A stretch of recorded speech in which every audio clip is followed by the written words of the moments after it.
Urea का स्वदेशी उत्पादन 70 लाख टन बढ़ाने के लिए 6 उर्वरक संयंत्रों का उद्धार किया जा रहा है। FCIL के गोरखपुर, सिंदरी, तलचर और रामागुंडम संयंत्र, HFCL की बरौनी इकाई और BVFCL की नामरू फोर्थ। सोने पर सुहागा ये है कि देश में अब बनेगा सिर्फ नीम लेपित यूरिया, क्योंकि इससे होगा किसानों का फायदा ही फायदा। अनाज का उत्पादन 10% तक बढ़ेगा। बढ़ेगी 10 से 15% नाइट्रोजन क्षमता।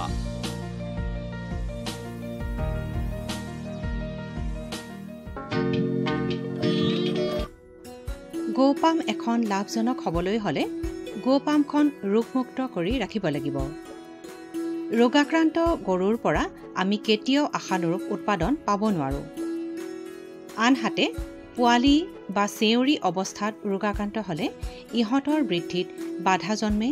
আৰু পলমকৈ প্ৰজননৰ বাবে উপযুক্ত হয় আৰু ভৱিষ্যত উৎপাদন ক্ষমতা হ্ৰাস পায়। আনহাতে কিছুমান ৰোগত আক্ৰান্ত পশুধনৰ মৃত্যু হ'ব পাৰে। পৰিষ্কাৰ পৰিৱেশ, পৰিমিত তথা সুষম খাদ্য, নিৰ্মল পানী আদিৰ অভাৱেই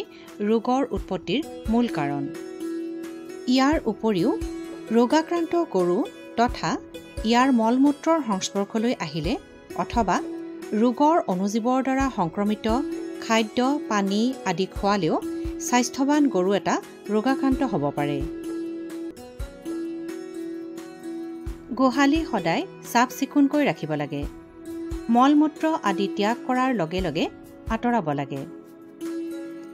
গোবৰ আৰু গোহালিৰ জাবৰ জোথৰবোৰ গোহালিৰ ওচৰতে দম কৰি নাৰাখি কিছু দূৰত গাঁত খান্দি জমা কৰিব লাগে।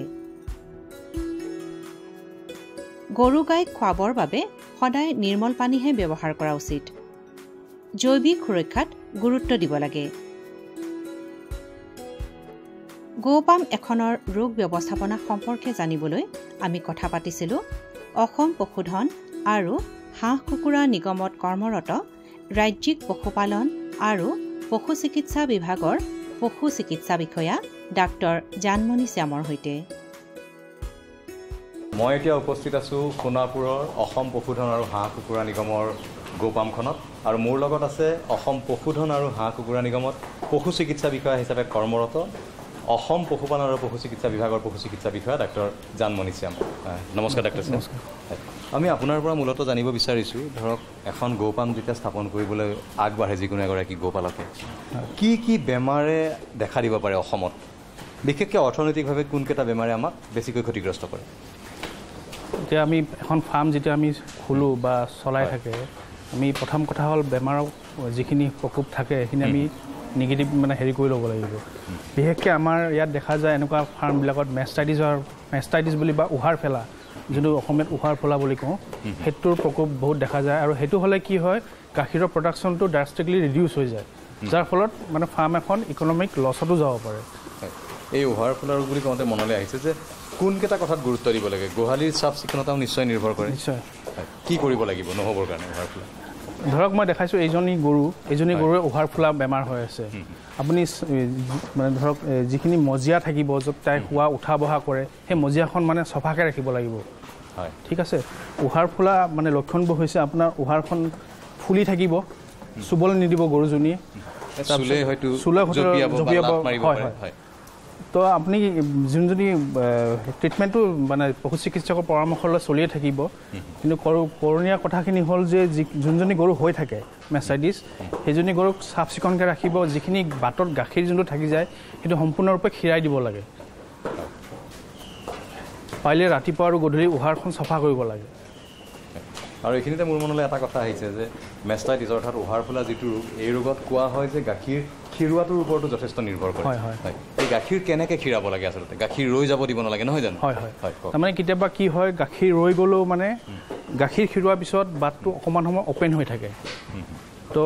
এই যে ধৰক মজিয়াখন যদি লেতেৰা হৈ থাকে, তাৰ পৰা বীজাণুবোৰ সেই গাখীৰৰ দুৱাৰ দি সোমাই যায়, তেতিয়াও সেই বেমাৰটো হ'ব পাৰে। আৰু কেতিয়াবা এনেকুৱা হয়, ধৰক কোনোবা এজনী গৰু মেষ্টাইটিছ হৈ আছে, তাৰপিছত যোনজনে খীৰোৱা মানুহ ভাতখন ভালকৈ ধোৱা নাই, ধুই পেলাই আহি ডাইৰেক্টলি এই গৰু মানে সুস্থ গৰুজনী উহাৰক গাখীৰ খীৰাব আৰম্ভ কৰিলে তেতিয়াও সুস্থতে বস্তু তো এই কথাখিনি আমি মানে মন কৰিব লাগিব কথাখিনি আৰু বহুততে দেখা যায় যে এটা ধৰক ভঙা কাপতে তেল থৈ দিয়ে নহয় সেই একেটা তেলে বহুত দিন ব্যৱহাৰ কৰে তেনেকুৱা কেতিয়াও কৰিব নালাগে পৰাপক্ষত যোনটো তেল ব্যৱহাৰ কৰে সেইটো ডেইলি মানে বদলাই থাকিব লাগে মেইন কথা হ'ল যে হাতখন ধোৱাৰ আগত পটাছ পানীৰে ধুই ল'ব লাগে আচলতে আমি উহাৰ ফুলা ৰোগৰ বিষয়ে জানিলোঁ আৰু আমি অসমত দেখা পাওঁ যে চবকা ৰোগে আমাৰ পশুপালকসকলক যথেষ্ট ক্ষতি কৰে হয় চবকা ৰোগত ধৰক গাইজনী বা চিঞৰিটো বা পোৱালিটো তৎক্ষণাত নমৰিব পাৰে একেবাৰে সৰু পোৱালি কেতিয়াবা মৃত্যুমুখত পৰে কিন্তু ধৰক গাখীৰতী গাইৰ মানে উৎপাদন কমি যায় নহয় জানো আৰু হালোৱা গৰু যথেষ্ট দুৰ্বল হৈ পৰে এই চবকা ৰোগ কি কাৰণে হয় আৰু ইয়াৰ পৰা আমি কেনেকৈ মানে গৌপাম এখন বচাই ৰাখিব পাৰোঁ চবকা ৰোগটো মানে এনেকুৱা হয় যোনটো আমি ইংলিছত ফুট এণ্ড মাউথ ডিজিজ কওঁ হয় সেইটো মানে আপোনাৰ যদি গোহালিত ধৰক 10জনী গৰু আছে এজনীৰ হ'ল গোটেই গৰুখিনিয়ে হয় মানে মৰ্বিডিটি ৰেটটো আপোনাৰ 100% হয় কিন্তু মৰ্টেলিটিটো অলপ কম হয় তাত কি কৰিব লাগে যোনজনী গৰু ধৰ আপোনাৰ চবকা ৰোগৰ লক্ষণটো দেখাইছে জিভাৰ পৰা পানী পৰিছে বা ভৰিত ঘাঁ লাগিছে সেইবিলাক গৰুক আমি পৰাপক্ষত অকণমান ছেপাৰেটলি ৰাখিব লাগে ছেপাৰেটলি ৰাখি আমি কি কৰিব লাগে ডেইলি আমি পটাছ পানী বা হেৰিয়ে আমি ধুব লাগে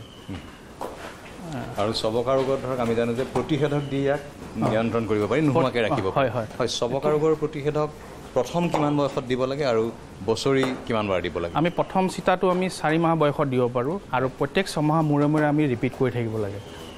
তেনেকৈ আপুনি সেই বেমাৰৰ প্ৰকোপটো আপুনি কমাব পাৰে আমি চবকা ৰোগৰ বিষয়ে জানিলোঁ আৰু কি ৰোগ আমাৰ অসমত বিশেষকৈ দেখা যায় পেলুৰ সংক্ৰমণটোতো আছেই আৰু দুটা ৰোগ আছে যেনেকৈ চবকাটো ক'লোঁ এটা কওঁ আমি HS হেমৰেজিক চেপ্টেচেমিয়া বা গলফুলা বুলি কওঁ আৰু এটা ব্লেক ৱাটাৰ জহৰ বাট বুলি দুটাৰে প্ৰতিষেধক আছে সেইকেইটাও মানে আপুনি 4 মাহ বয়সত দিব পাৰে প্ৰথম চিটাটো প্ৰত্যেক 6 মাহ মূৰে মূৰে আপুনি ৰিপিট কৰি থাকিব এই চিটাকেইটা দিলে কি হয় মানে আপুনি এই 3টা ৰোগৰ মানে প্ৰটেকশ্যনটো দিলে এনিমেলটোক যাতে সেই বেমাৰকেইটা নহয় মানে মূলত চবকা গলফুলা আৰু জহৰ বাট এইকেইটা চিটা দি থ'ব হয় আৰু শেহতীয়াকৈ আমি দেখিছোঁ যে ব্ৰুচেলোচিছ ৰোগৰো চিটা আমাৰ গোপালকসকলে দি আছে নহয় হয় সেইটো চিটা আপুনি 4 মাহ বয়সত ষ্টাৰ্ট কৰিব পাৰে আৰু বছৰে বছৰে ৰিপিট কৰিব পাৰে সেইটো আৰু পেলুৰ সংক্ৰমণ আমি আমাৰ উত্তৰ অঞ্চলত মানে এনেকুৱা হয় পেলুৰ প্ৰকোপটো বহুত দেখা যায় যে আপুনি দেখিব চেউৰী কিছুমান ঢিলাকৈ পায়খানা কৰে তো সেইবিলাক চব পেলুৰ লক্ষণ হয় আপুনি জন্ম হোৱা 21 দিনৰ পিছত প্ৰথম পেলুৰ চিটাটো মানে দৰৱটো খুৱাব লাগে তাৰ 21 দিনৰ পিছত আকৌ ৰিপিট কৰিব লাগে আৰু বছৰেকত আপুনি 6 মাহৰ মূৰত প্ৰত্যেক গৰুকে এবাৰ ডিৱৰ্মিং কৰিব লাগে আৰু আমাৰ গৌপাম এখনত ক্ষতি কৰা আন এটা ভয়ংকৰ ৰোগ হৈছে ব্ৰুচেলোচিছ এই ব্ৰুচেলোচিছ ৰোগটোৰ চিটা কিমান বয়সৰ পৰা কিমান বয়সৰ ভিতৰত দিব লাগে আৰু কেৱল মাইকী পোৱালিকে দিব লাগে নহয় জানো তাৰমানে সেইবিলাক কি হয় এবৰ্চন দেখা যায় সেই বেমাৰটো হ'লে তো সেইটো প্ৰতিষেধক আমি 4 পৰা 8 মাহৰ ভিতৰত দিব লাগে এবাৰে দিব লাগে সেই চিটাটো দিলে মানে এই এবৰ্চন জাতীয় বস্তুবোৰ নহয় বিশেষকৈ চেউৰী গৰু হয় মানে 4 মাহৰ পৰা 8 মহীয়া চেউৰী পোৱালিক যদি আমি এবাৰ মাত্ৰ ব্ৰুচেলাৰ ভেকচিন দি থওঁ তেতিয়াহ'লে গোটেই জীৱনকালত আৰু কেতিয়াও ব্ৰুচেলাৰ সংক্ৰমণ নহয় জানো হয় এয়া ডাক্তৰ জানমণি শ্যামৰ পৰা আমি গম পালোঁ যে আমাৰ অসমত গৌপাম এখনত সচৰাচৰ কোনবিলাক ৰোগে দেখা দিব পাৰে আৰু এই ৰোগবিলাকৰ পৰা কেনেদৰে প্ৰতিকাৰ পাব পাৰি সেই বিষয়ে আমি ডাক্তৰ শ্যামৰ পৰা জানিম আমাৰ গোপালকসকলে সেয়েহে গাই গৰুক সময়মতে পেলুৰ দৰৱ খুৱাব লাগে প্ৰতিষেধক প্ৰদান কৰিব লাগে আৰু গোহালিৰ জীৱাণুনাশন কৰিব লাগে গৌপাম এখনত উৎপাদিত গাখীৰ বিশুদ্ধ আৰু স্বাস্থ্যসন্মত হ'ব লাগে গাখীৰ খিৰোৱা প্ৰক্ৰিয়াটো খৰকৈ সম্পূৰ্ণকৈ আৰু পৰিষ্কাৰকৈ 6 পৰা 8 মিনিটৰ ভিতৰত শেষ কৰিব লাগে গাখীৰ খিৰোৱা কাম সদায় একেজন লোকে একে সময়তে কৰা উচিত 4টা বাটৰ পৰা সমহাৰত গাখীৰ খিৰাব লাগে গাখীৰ খিৰোৱাৰ পাছত উহাৰখন এণ্টিছেপ্টিকেৰে ধুই মচি পেলাব লাগে অপৰিষ্কাৰ পৰিৱেশত খিৰোৱা আৰু সংগৃহীত গাখীৰ সেৱনৰ ফলত মানুহৰ শৰীৰলৈ নানা প্ৰকাৰৰ অনুজীৱজনিত ৰোগ বিয়পিব পাৰে কিয়নো ৰোগ সৃষ্টিকাৰী অনুজীৱৰ পৰিপুষ্টিৰ বাবে গাখীৰ উৎকৃষ্ট মাধ্যম সেয়েহে উৎপাদনস্থলীত গাখীৰ দূষিত হোৱাৰ পৰা মুক্ত কৰি ৰাখিবলৈ কিছুমান বিশেষ ব্যৱস্থা গ্ৰহণ কৰিব লাগে গাখীৰ খিৰোৱাৰ ঘৰটো পৰিষ্কাৰ কৰি ল'ব লাগে গাখীৰ খিৰোৱাৰ আগমুহূৰ্তত গাইজনীৰ পিছফালে লাগি থকা গোবৰ মাটি আদি ধুই পৰিষ্কাৰ কৰি ল'ব লাগে। উহাৰখন ভালদৰে পানীৰে ধুই পৰিষ্কাৰ কৰি ল'ব লাগে। এণ্টিছেপ্টিক দ্ৰৱত তিওৱা এখন পৰিষ্কাৰ কাপোৰেৰে ভালদৰে মচি দিব লাগে। গাখীৰ খিৰোৱাৰ আগত উহাৰখন শুকান হৈ থাকিব লাগে। গাখীৰ খিৰোৱা লোকজনে হাত দুখন ভালদৰে ধুই ল'ব লাগে আৰু পৰিষ্কাৰ পোছাক পৰিধান কৰিব লাগে। গাখীৰ খিৰোৱাৰ সময়ত মূৰৰ চুলিবোৰ ভালকৈ বান্ধি ল'ব লাগে যাতে গাখীৰত চুলি নপৰে। গাখীৰ খিৰোৱা লোকজনে নিয়মীয়াকৈ নখ কাটিব লাগে। গাখীৰ খিৰাই থকা সময়খিনিত গাইজনীক আমনি কৰিব নালাগে। খিৰোৱা হোৱাৰ পাছত উহাৰখন পুনৰ কুহুমীয়া পানীৰে ধুই শুকুৱাই থ'ব লাগে। সংক্ৰামক ৰোগত ভুগি থকা কোনো ব্যক্তিয়ে গাখীৰ খিৰাব নালাগে। গাখীৰ খিৰোৱা লোকজন গা খজুৱাই থকা, আঙুলিৰ মূৰত থুই লগোৱা আদি বদ অভ্যাসৰ পৰা মুক্ত থাকিব লাগে। গাখীৰ খিৰোৱা পাত্ৰটো ষ্টীলৰ, সৰু মুখৰ আৰু পৰিষ্কাৰ হ'ব লাগে। গাখীৰ খিৰোৱাৰ সময়ত হাতখন ভিজা থাকিব নালাগে। ৰোগীয়া বুলি সন্দেহ হোৱা গাইজনীক একেবাৰে শেষত খিৰাব লাগে। এই বিষয়ে পশু চিকিৎসক ডাক্তৰ চিৰঞ্জীৱী আচাৰ্যই এনেদৰে কয়। ক্লিন মিল্ক প্ৰডাকশ্যন আমি যোনটো বস্তুটো ক'লোঁ এইটো মাৰ্কেটিঙতে নহয়, মেইন এইটো ডিপেণ্ড কৰিব প্ৰডাকশ্যন লেভেলত আৰু সেইটো ডিপেণ্ড কৰিব আপুনি ফাৰ্ম লেভেলত। ফাৰ্ম লেভেলত যেতিয়া আমি ক্লিন মিল্ক প্ৰডাকশ্যনৰ কথাটো কওঁ, আমি কিছুমান পইণ্ট থাকে যোনটো আমি অতি যত্ন দি চাব লাগিব। যেনেকৈ প্ৰথম কথা হ'ল এটা ফাৰ্মত মিল্কিংটো এটা শ্বিডিউল টাইমত থাকে। ধৰক ৰাতিপুৱা এটা সময়ত থাকিব, গধূলি এটা সময়ত থাকিব। এইটো ফ্লাকচুৱেটিং কেতিয়াও নহয়। 5 মিনিট 10 মিনিট প্লাছ মাইনাছ হ'ব পাৰে, কিন্তু ভাষ্ট ডিফাৰেঞ্চ এটা নাহে তাত। তো এই টাইমিং মতে প্ৰথমত এটা ফাৰ্মত শ্বিডিউল এনেকৈ হ'ব লাগিব যে খিৰোৱা আগত আমি কি কি বস্তুখিনি কৰিব লাগিব। যেনে খিৰোৱা বাচন যোনটো আমি ইউজ কৰোঁ ফাৰ্মত, এই বাচনখিনি ভালকৈ ধুই ৰ'দত আমি শুকাই পেলাই ইফ যদি পচিবল হয় আমি চেনিটাইজ কৰি ৰাখিছোঁ নে নাই। দ্বিতীয় কথাটো হ'ল আমাৰ যিখিনি ফাৰ্মত মিল্কিং কৰা মানুহবিলাক থাকিব, এইবিলাক মানুহৰ হাইজিনৰ কথাটো আহি যায়। হাইজিন বুলি ক'লে গাখীৰ খিৰোৱা আগতে তেখেতৰ হাতখিনি ভালকৈ ধুই ল'ব লাগিব। 2 নম্বৰ কথা, গাখীৰ খিৰাব বহাৰ আগত সিহঁতৰ এটা একচুৱেলি মিল্কিং কৰোঁতে এটা পাৰ্টিকুলাৰলি ড্ৰেছ কোড এটা কৰি দিব লাগিব। আৰু লগত তাত থাকিব আপোনাৰ হেডগিয়াৰ থাকিব। হেডগিয়াৰ হ'লে কি হয়, খিৰা থকা মানুহৰ যোনটো চুলিৰ নোমবিলাক থাকে এইটো গাখীৰত পৰি নাহে। 3 নম্বৰ কথাটো হ'ল আমি যেতিয়া গাখীৰ খিৰোৱা আগতে মানে প্ৰিকশ্যন হিচাপে লোৱা কথাটো হ'ল গৰুৰ মিল্কিং পাৰ্লাৰটো যোনটো হ'ল, য'ত আমি গাখীৰটো ওলাম, এই বস্তুটো আমি কিমান হাইজিনিকেলি ৰাখিছোঁ। লগতে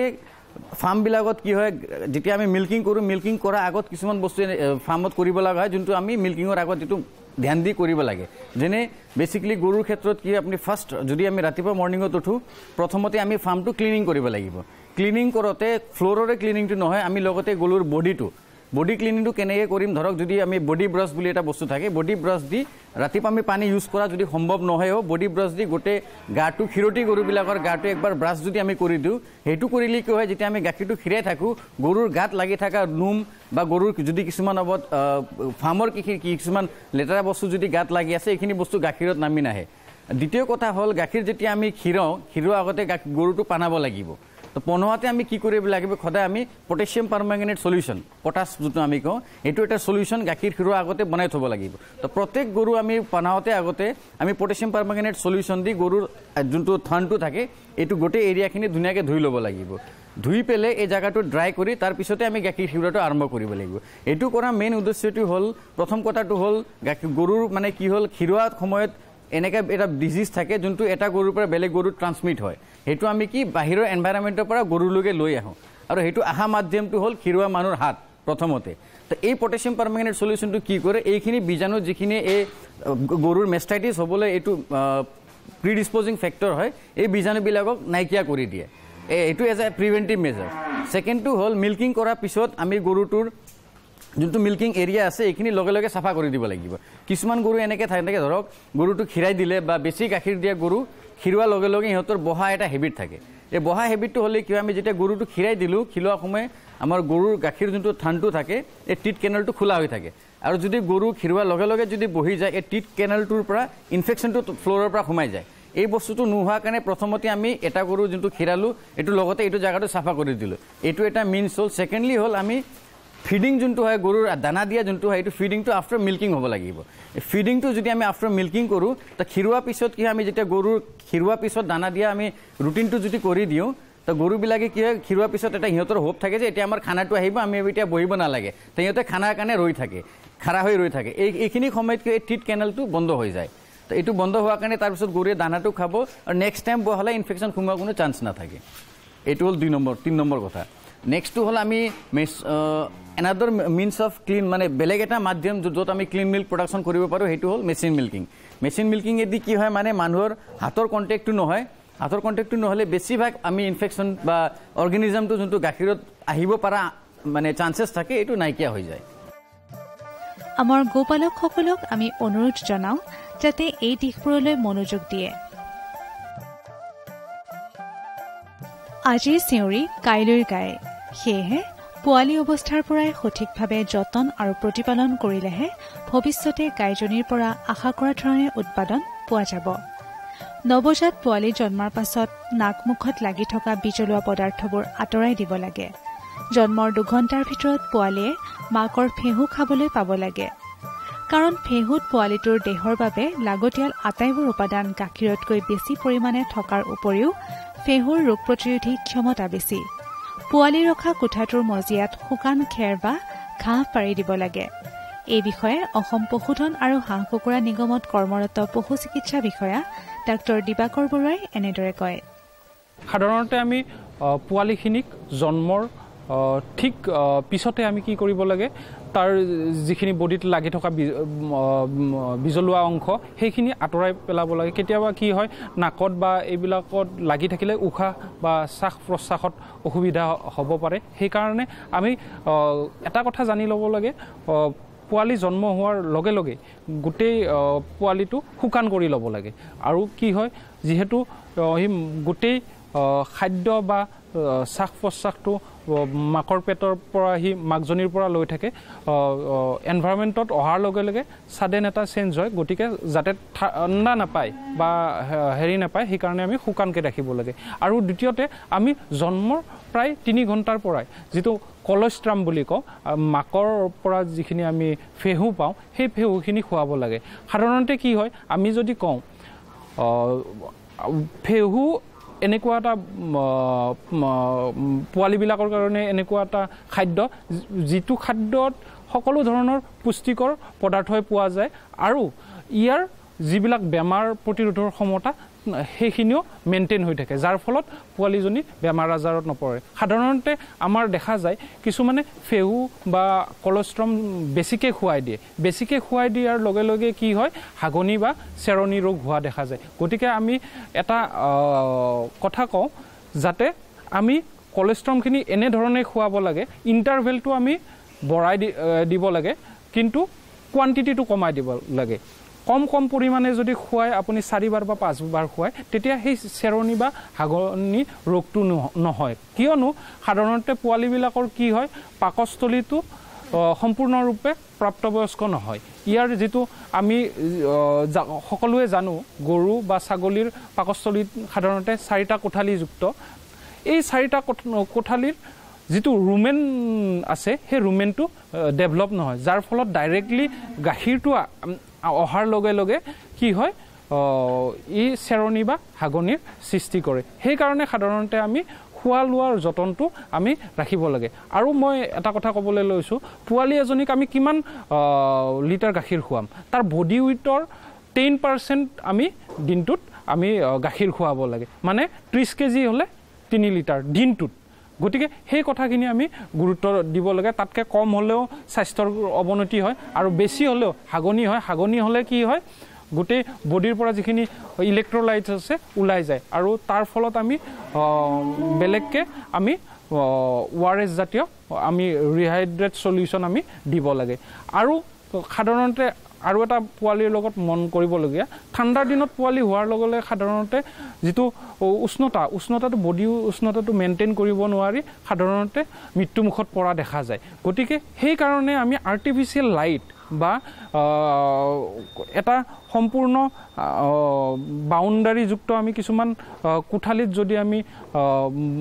ঠাণ্ডা নলগাকৈ ৰাখিব পাৰোঁ তেতিয়া বিশেষ আমি সুফল লাভ কৰিব পাৰোঁ 3 মাহৰ পাছত পোৱালিক গাখীৰ খোৱা সম্পূৰ্ণৰূপে বন্ধ কৰিব লাগে 15 দিন বয়সৰ পৰা পোৱালিক কেঁচা কোমল ঘাঁহ চুটি চুটিকৈ কাটি খাবলৈ দিব লাগে 21 দিন বয়সৰ পৰা পোৱালিৰ বাবে বিশেষভাৱে প্ৰস্তুত কৰা দানা খাবলৈ দিব লাগে 3 মাহ বয়সত গো পোৱালিৰ পাকস্থলীৰ গঠন সম্পূৰ্ণ হয় আৰু ইহঁতক মিশ্ৰিত দানা দিনে 1 পৰা 1.5 কিলোগ্ৰাম হাৰত দিব পাৰি গো পোৱালিক 21 দিন বয়সত পশু চিকিৎসকৰ পৰামৰ্শ অনুযায়ী প্ৰথম পালি পেলুৰ দৰৱ খুৱাব লাগে এই বিষয়ে ডাক্তৰ দিবাকৰ বৰুৱাই এনেদৰে কয় পোৱালিক কেতিয়াও আমি ফ্লেট বা এনেকুৱা হেৰিৰে ফ'ৰ্চফুলি কেতিয়াও গাখীৰটো খুৱাব নালাগে সৰুতে পোৱালি অৱস্থাতে কিয়নো তাহাঁতৰ ইছ'ফেজিয়েল গ্ৰুপ বুলি এটা অংশ থাকে পেটত যাৰ সেই অংশটোৰ পৰা ডাইৰেক্টলি যিহেতু ৰুমেনটো ফুল্লি ডেভেলপ নহয় ৰুমেনলৈ গুচি যায় ৰুমেনলৈ গুচি যোৱাৰ ফলত কি হয় গৰুজনী হাগনি হয় বা হেৰি হয় সেইকাৰণে আমি সদায় বটল ফিডিং কৰাব লাগে 45 এংগলত যদি আমি মাকৰ উহাৰ সমানত যদি আমি বটলিং কৰা ব্যৱস্থা কৰি দিওঁ তেতিয়া ধুনীয়াকৈ পোৱালিবিলাকে বটলৰ পৰা গাখীৰটো খাব পাৰে আৰু মাকজনীও কি হয় গৰমত অহা সুবিধাটো আমি দিব পাৰোঁ সেইকাৰণে আমি কি কৰোঁ 2 সপ্তাহ যোৱাৰ পৰা আমি প্ৰথমতে পানীটো দিব লাগে প্ৰথম এক্সট্ৰাকে যেতিয়া পানীটো দিওঁ তেতিয়া কি হয় তাৰ ৰুমেনৰ যিবিলাক আঁহ থাকে সেই আঁহবিলাক সোনকালে ডেভেলপ হয় আৰু সেই আঁহৰ পৰা কি হয় হজম শক্তিটো বাঢ়ি যায় আৰু আমি 2 উইক্সৰ পৰা গ্ৰেইন মানে যিটো আমি পশুখাদ্য সেই পশুখাদ্য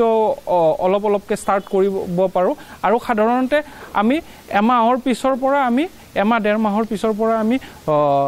সাধাৰণতে ঘাঁহ এডাল দুডালকৈ আমি ষ্টাৰ্ট কৰিব পাৰোঁ আৰু দ্বিতীয়তে কথা হ'ল আমি পেলুৰ দৰৱ আমি পোৱালিবিলাকক কেতিয়া দিম পেলুৰ দৰৱ সাধাৰণতে আমি জন্মৰ এমাহৰ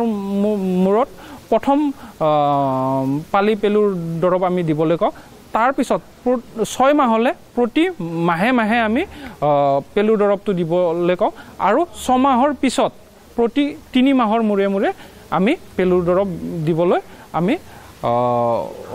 অনুৰোধ জনাওঁ তাৰপিছত সাধাৰণতে কি হয় পেলুৰ দৰৱৰ লগত আমি লিভাৰ টনিকটো দিবলৈ দিওঁ যাতে লিভাৰ ফাংচনটো কমি নাযায় বা খোৱা লোৱাৰ ৰুচিটো কমি নাযায় তাৰ কাৰণে আমি পেলুৰ দৰৱৰ লগতে আমি লিভাৰ টনিক দিয়া হয় সাধাৰণতে আমি পেলুৰ দৰৱটো ৰাতিপুৱা খালী পেটত দিব দিওঁ যাতে খালী পেটত পেলুৰ দৰৱ দিয়াৰ লগে লগে তাৰ যিটো ফাংচন সেইটো মেইনটেইন হয় মানে পেলুখিনি উলিয়াই দিয়াত সহায় কৰে প্ৰতিষেধকৰ যদি আমি কথা কওঁ ইতিমধ্যে আপোনালোকে হয়তো জানে প্ৰধানত আমাৰ FMD যিটো আমি চবকা বুলি কওঁ HS গলফুলা আৰু BQ জহৰবাত প্ৰধানকৈ আমি এই 3টা প্ৰতিষেধকে দিয়া হয় 4 মাহৰ পৰা আমি পোৱালিবিলাকক দিব পাৰোঁ এতিয়া নতুনকৈ যিহেতু লাম্পি স্কিনৰ প্ৰাদুৰ্ভাৱ হৈছে 6 মাহৰ পৰা লাম্পি স্কিন ডিজিজৰ কাৰণে আমি দিব পাৰোঁ আৰু যিবিলাক চেউৰি পোৱালি আছে সেইবিলাকক আমি ব্ৰুচেলা ভেকচিনেশ্যন আমি 4 মাহৰ পৰা 8 মাহত মতা পোৱালিবিলাকক নহয় যিবিলাক চেউৰি পোৱালিবিলাকক আছে লাইফ টাইমৰ কাৰণে এবাৰ আমি দিব পাৰোঁ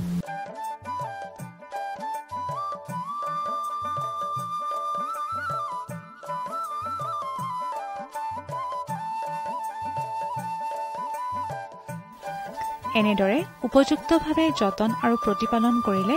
গো পোৱালিজনী ভৱিষ্যতে নিশ্চিতভাৱে অধিক উৎপাদনক্ষম গাই হ'ব